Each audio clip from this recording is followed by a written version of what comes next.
I'm Gert du Plessi.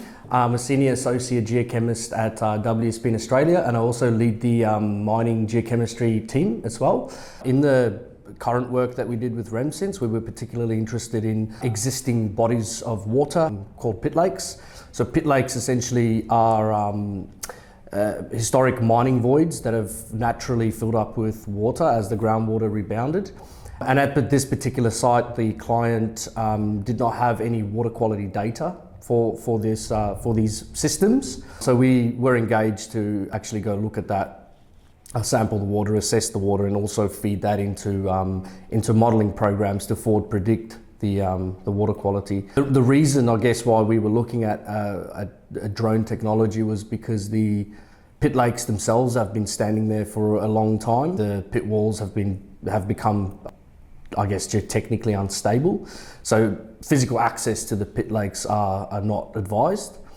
So we were looking at a technology that we can access the water without people actually going down into those pit lakes. So I guess the importance of that is the value of the data that we got out of that was to see what those systems actually comprise and how that water quality compares to the surrounding groundwater quality, and what the suitability of that water is. So essentially to inform water management for the client on site. Safety is a massive thing with drones. If you actually go out to these mine voids, you can actually see, walls are unstable, and sometimes clients prohibit you from accessing these systems.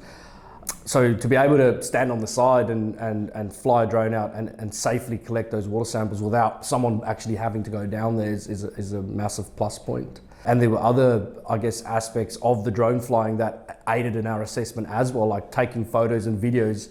As the drone flies back from 700 meters away, you can see areas of the pit that you didn't see before.